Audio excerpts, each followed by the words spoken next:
내년 대선과 종로 선거에 대해서 한번 이야기해 보겠습니다. 2021년 9월 22일 수요일입니다. 제 예상은 대선에는 아마 이재명 대 홍준표가 될 것 같습니다. 변수로는 종로가 될 것 같습니다. 추미애나 이종걸 의원이 나와서 당선되면 김진표가 국회의장이 되는 걸 막을 수 있다고 하는데 뭐 맞기는 맞죠. 다들 육선이니까 김진표가 국회의장 되는 걸 막을 수 있겠죠. 근데 저는 국회의장보다는 당대 180석의 당대표가 더 위력적이지 않겠습니까? 저는 하여튼 그렇게 생각합니다. 그리고 법 앞에 만인이 평등해야 하는데 현 대한민국은 개혁적인 사람한테는 불평등하다시피 법이 마치 일제시대 때 독립운동가를 처벌하듯이 과도하게 지금 처벌되고 있습니다. 그 대표적인 게 조국이고 김경수고 최민희고 한명수 등입니다. 그렇기에 억울하지만 민주당은 벼랑 끝에서 걷듯이 원칙을 지켜야 됩니다. 원칙과 청렴, 유능함만이 유일하게 살 길입니다. 윤석열의 고발 사주는 검찰이 선거 개입을 한 이승만의 3.15 부정선거 맞먹는 국기문란입니다. 그런데 지금 대장동으로 모든 게 다 덮였습니다. 대장동은 제가 3년 전에 유튜브에 남겼는데 민간업자가 1조가 가져가는 대형 개발인데 이재명이가 그 중간에서 5,500을 가져왔고 성남 시민에게다가 안긴 미담 중에 미담입니다. 그걸로 공원 짓고 50만씩 나눠주고 복지 사업을 했습니다. 이거 칭찬해야 되지 않습니까? 그런데 왜 1조를 다 가져오지 못했냐? 그 중에 화천대유는 왜 돈을 그렇게 많이 벌었냐? 여기가 공산국가입니까? 법으로 5천억 가져오는 것만 해도 얼만큼 법원에서 땡땡땡 거리고 법적 다툼하고 얼마나 많이 했는지 아십니까? 그런데 그런 훌륭한 일을 했는데 지금 이 난리를 지기고 있습니다. 근데 생각해 보십시오. 이 100%를 다 가져온다 치면은 어느 민간업자가 그걸 참여하겠습니까? 공산국가나 가능한 일이겠죠. 예? 여튼 많은 사람들이 자세히 이야기하니 저는 안 하겠습니다. 여기까지 하겠습니다. 다시 대선과 종로로 넘어가자면 종로 선거에 추미애나 상대편에는 그 경선에 떨어진 윤석열 또는 이준석 아니면 오세훈 그런 거물급들이 종로에서 나오지 않을까 저는 그렇게 생각했습니다. 솔직히 민주당에는 박원순, 안희정, 김경수, 추미애, 조국 등등등 상처를 너무 많이 입었습니다. 지금 종로에 나올 수 있는 상황이 아닙니다. 그래서 원칙에 따라 후보를 내면 안 됩니다. 저는 저번에 보궐선거 때도 서울은 부정부패나 우리 실책이 아니라 박원순의 우울증 병으로 사망한 거니 후보를 내고 부산은 후보를 내지 말아야 한다고 저는 생각했습니다. 문재인이 당대표 때 만든 원칙입니다. 문재인을 외치는 민주당이 문재인 정신을 훼손했습니다.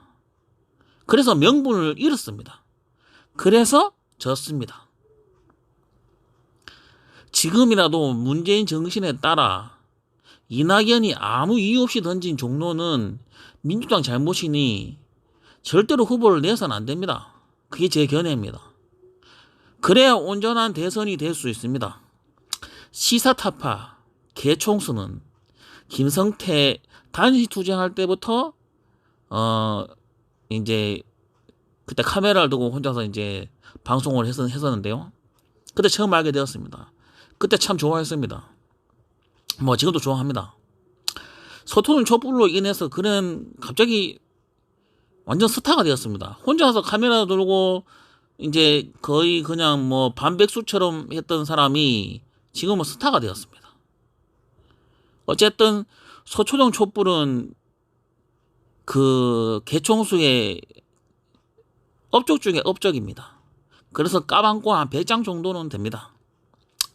저번 총선 때 제 생각은 민주당이 150석, 열린민주당이 20석, 그래서 토착 외구들을 100석 밑으로 쪼그라들게 만들어서 토착 외구들을 저기 패싱하고 민주당과 저는 옛날에 그거 있죠. 뭐 협의 사당 협의체라는 거 있었잖아요. 민생당하고 뭐당하고 해갖고 이제 네 당이 합쳐가지고 그 한국당 패싱하고 법안을 통과시킨 일이 있죠. 그거하고 똑같이 교섭단체 민주당, 열린민주당이 합의해서 통과를 하면은 다 되지 않겠습니까? 저는 그랬습니다. 우리나라가 커졌으면 좋겠습니다. 그래서 지금 5천년 이대로 가장 쪼그라드는 나라 아닙니까? 신라도 생각해 보십시오. 저까지 대동강까지 갔었습니다. 신라도. 그 작은 신라도 대동강까지 갔는데 지금 우리는 고작 한강 이남만 지금 차지하고 있지 않습니까? 당군 할아버지 이래로 가장 쪼그라드는 나라입니다. 영토가 간도까지는 가야 됩니다. 토문강. 그리고 우리 간격도 대항비도 찾아야 되고, 그 다음에 백두산도 찾아야 되고, 그 다음에 우리 발해의 시조, 동모산도 찾아야 됩니다. 그러려면 우선은 통일부터 해야 됩니다. 통일부터. 나라가 커야 아무도 우리를 업신여기지 않죠. 저는 그렇게 생각합니다. 그래서 이 판문점 회담을 국회에서 비준하는 겁니다. 지금 아직까지 비준 못했습니다. 판문점 회담. 옛날에 그 노무현하고 김대중이가 어디 북한 가서 만났죠.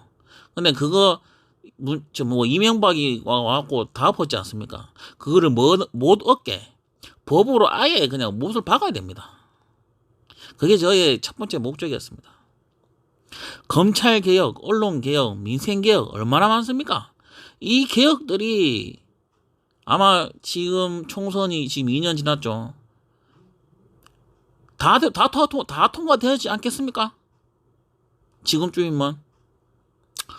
좀 더 나아서 개헌까지 국보법 폐지해야 됩니다. 이 국보법 때문에 사람의 생각이 작아집니다. 뭐만 하면 공산주의가 되니까요.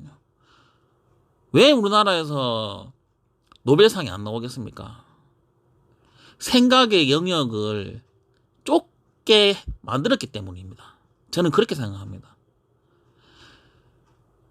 문화 강국으로 가려고 하면은 이런 사상적인 사람의 생각을 억누르는 이런 법은 폐지시켜야 됩니다. 자유롭게 생각하고 자유롭게 말할 수 있는 나라가 되어야 됩니다.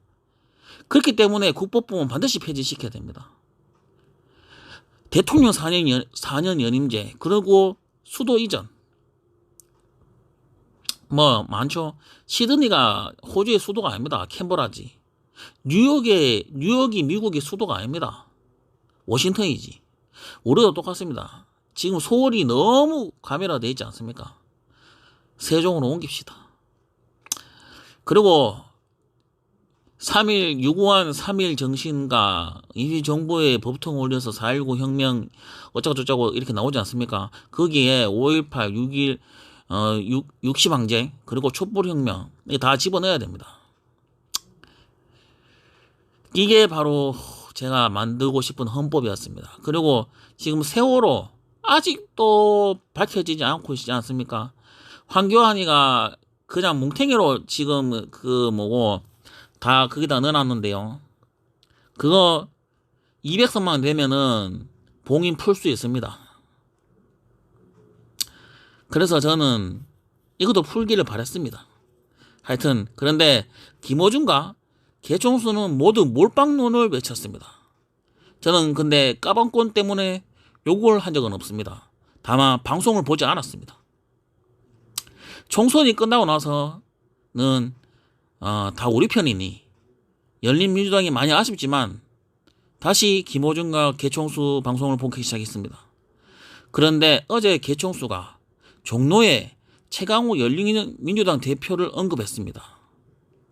저는 이미 다 용서를 했지만 열린민주당 당원들은 아직 상처에 회복이 되지 않았습니다. 민주당이 개혁에 성공했고 지금 모든 게 잘 풀렸다면 김우준이 옳았고 개총수가 옳아서 이런 말이 없었겠죠.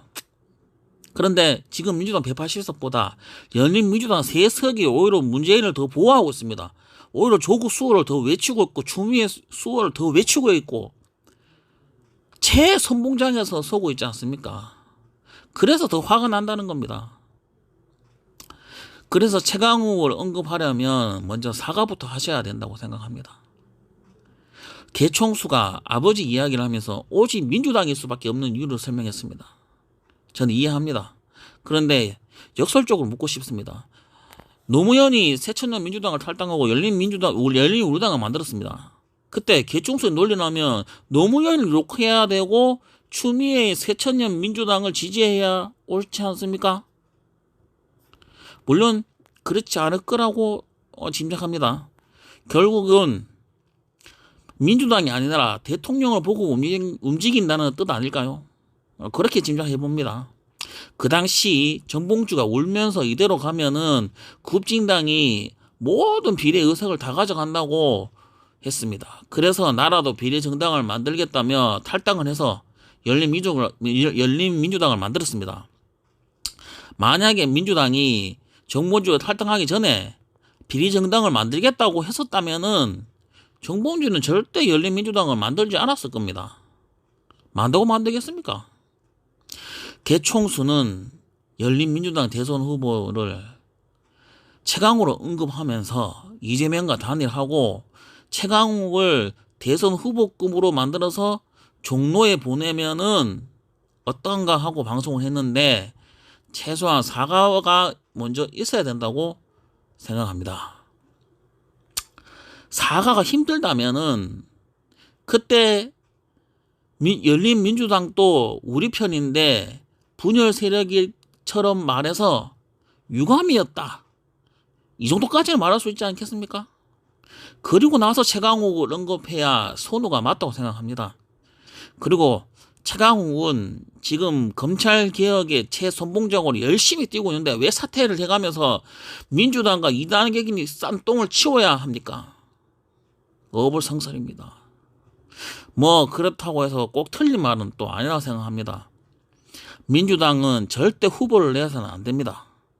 열린민주당에서는 최강욱이 아니라 김진애를 종로에 보내야 된다고 생각합니다. 어차피 지금도 그렇고 내년도 그렇고 부동산의 핫 이슈일 수밖에 없습니다. 대장동이 이승만류 최대 선거 개입 사건이 윤석열을 덮었습니다. 우리나라 도시 최고 전문가 김진애를 종로에 보내서 부동산 이슈를 부동산으로 덮는 수밖에 없습니다. 부동산 불로소득을 단군일에 최대로 성남 시민에게 돌리는 이재명과 여성 최초의 도시 전문가 김진애를 종로에 출마합니다.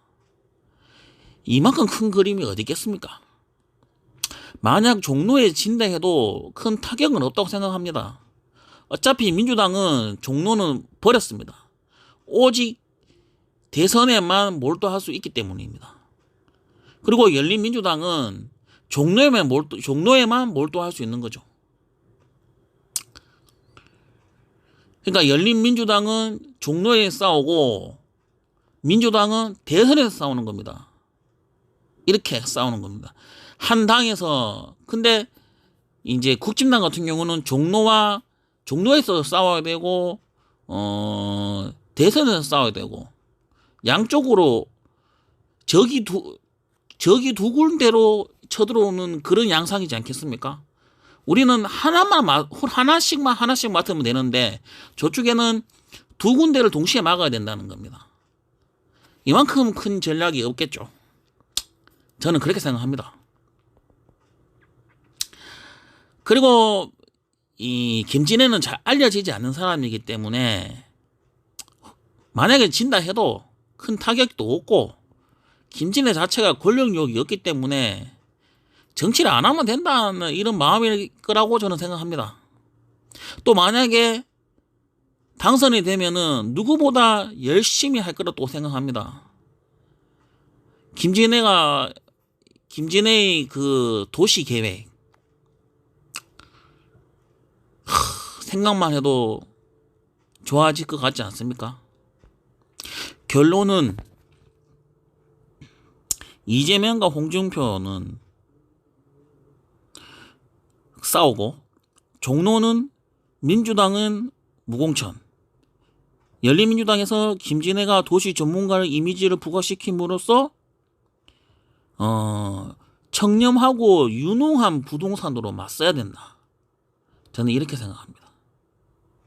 지금은 대장동에 당장은 보면 수세에 몰리고 있습니다만 며칠 조금만 지나보십시오.